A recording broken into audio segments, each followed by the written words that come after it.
Hello guys, कैसे हैं आप लोग। मैं हूं आपका host Abdul Ahad and welcome back to R TV. Masjid Aqsa जो मुसलमानों के लिए मस्जिद नबवी और मस्जिद हराम के बाद थर्ड मोस्ट होलिएस्ट साइट है।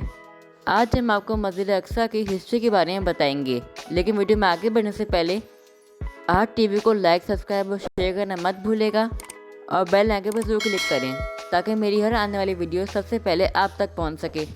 हदीस मुबारका के मुताबिक मस्जिद अक्सा खाने काबा की तामीर के 40 साल बाद तामीर की गई थी। मस्जिद अक्सा को बैतुल मुक़द्दस, हरम अल शरीफ और मस्जिद किबला और बाकी नामों से पुकारा जाता है। मस्जिद अक्सा एक बहुत बड़ी मस्जिद है जिसका कुल रकबा 1,44,000 स्क्वायर फीट है और इसमें 5 लाख लोग एक साथ नमाज पढ़ सकते हैं।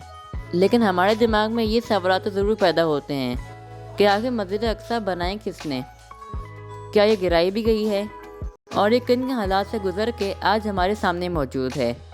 मस्जिद अक्सा की हिस्ट्री दुनिया के पहले इंसान हज़रत आदम अलैहिस्सलाम के दौर तक जाती है।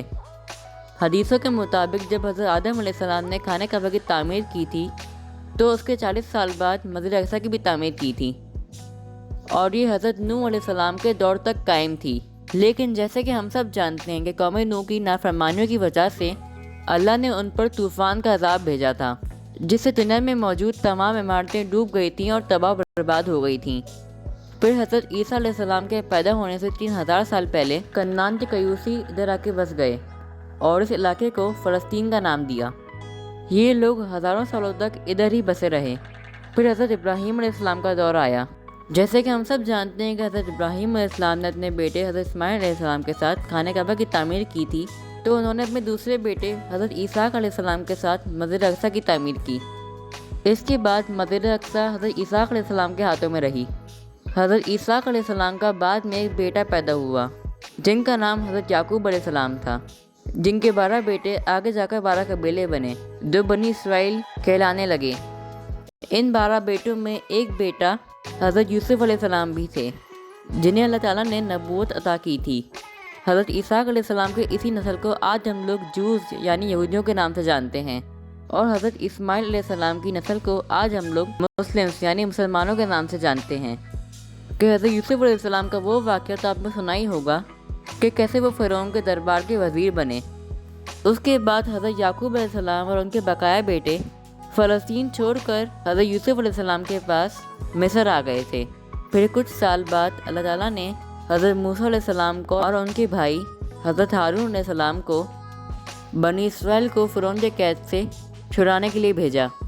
फिर वो किस्सा तो हम सब जानते हैं कि कैसे हज़रत मूसा अलैहिस्सलाम ने दरियाए नील के 2 हिस्से किए थे अल्लाह ताला के फजलो करम से और बनी इसराइल को फ़िरौन से बचाया था और बनी इसराइल के साथ फ़लस्तीन में आके बस गए। फिर हज़रत दाऊद अलैहिस्सलाम का दौर आया और उन्होंने मस्जिद अक्सा की तामीर शुरू की, क्योंकि अब मस्जिद अक्सा कुछ खंडरात यानी रूइंस पर मुश्तमिल थी। लेकिन वो अपनी ज़िंदगी के अंदर मस्जिद अक्सा की तामीर मुकम्मल नहीं करवा सके, इसलिए उन्होंने मस्जिद अक्सा की बाकी तामीर की जिम्मेदारी अपने बेटे हज़रत सुलेमान अलैहिस्सलाम को दी। हज़रत सुलेमान अलैहिस्सलाम भी अल्लाह ताला के पैगंबर थे। उन्होंने मस्जिद अक्सा की तामीर को जारी रखा और इसे मुकम्मल करवा दिया। लेकिन फिर इराक़ के बादशाह नेबुकदनेज़र ने 587 BC में जेरूसलम पर हमला कर दिया और उसे तबाह बर्बाद कर दिया। इसने मस्जिद अक्सा को निस्फ नाबूद कर दिया, इसको लूट लिया और यहूदियों को कत्ल करवा लिया, उनके मजहबी स्क्रिप्ट जलवा दिए और ताबूत सकीना जो हज़रत आदम अलैहिस्सलाम के दौर से लेकर हज़रत सुलेमान अलैहिस्सलाम के दौर तक महफूज था, इस हमले के बाद से मस्जिद अक्सा से गायब हो गया और तारीख में कहीं खो गया। लेकिन उसके कुछ साल बाद ईरानी बादशाह साइरस द ग्रेट ने जेरूसलम को फ़तह किया और इसे रिबिल्ड कर दिया और यहूदियों को इधर बसाया। उसके बाद हज़रत मरियम अलैहिस्सलाम भी जेरूसलम में रहा करती थीं।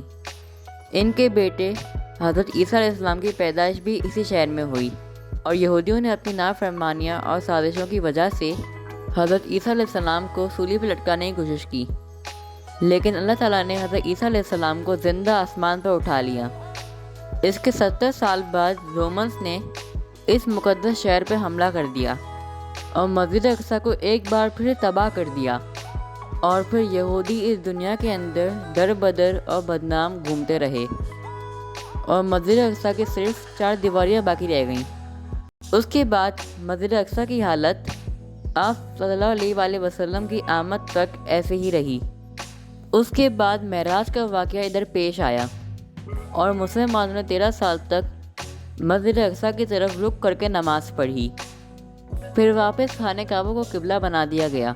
آپ علیہ السلام کی وفات کے بعد اسلامی خلافت کو بڑھانے کے لیے مسلمانوں نے باہر کے ملک فتح کرنا شروع کر دیے، اور وہ فتح یاب ہوتے ہوتے فلسطین تک پہنچ گئے۔ لیکن اس وقت فلسطین پر عیسائیوں کا قبضہ تھا۔ انہوں نے اسلامی فوج کو دیکھ کر یروشلم کا قلعہ بند کر دیا اور صلح کی بات کرنے لگے، اور یہ شرط رکھی کہ اگر مسلمان کے خلیفہ آئیں گے تو ہی صلح کا معاملہ ہو سکے گا۔ اس وقت مسلمانوں کے خلیفہ حضرت عمر تھے، لہٰذا وہ شہر کے اندر داخل ہوئے اور شہر کے امن و امان کو مد نظر رکھتے ہوئے شہر کے عیسائی حکمرانوں کے ساتھ معاہدہ کر لیا۔ ان کو امان نامہ دیا اور شہر کا امن و امان خراب نہیں کیا۔ اس کے بعد حضرت عمر کو نماز پڑھنے کی جگہ کی تلاش تھی۔ جب عیسائی بازیوں نے یہ دیکھا تو انہوں نے بولا کہ آپ اس چرچ میں نماز پڑھ لیں، لیکن حضرت عمر نے کہا اگر میں نے اس گرجا گھر میں نماز پڑھی تو مسلمان اس کو مسجد بنا دیں گے۔ انہوں نے ایک جگہ منتقل کی، اس جگہ کو صاف کروایا اور ادھر نماز پڑھی۔ بعد میں امویڈ رولر عبد الملک ابن مروان نے وہاں ایک مسجد بنوا دی جسے ڈوم آف دا راک یعنی قبۃ الصحرا کہا جاتا ہے۔ سو گائز، ہمیں کمنٹ میں ضرور بتائیں کہ آپ کو ہماری ویڈیو کیسی لگی، اور اگر اچھی لگی تو ویڈیو کو لائک، شیئر اور آرٹ ٹی وی کو سبسکرائب کریں۔ اپنا بہت بہت خیال رکھیے گا، ملتے ہیں نیکسٹ ویڈیو میں، تب تک کے لیے اللہ حافظ۔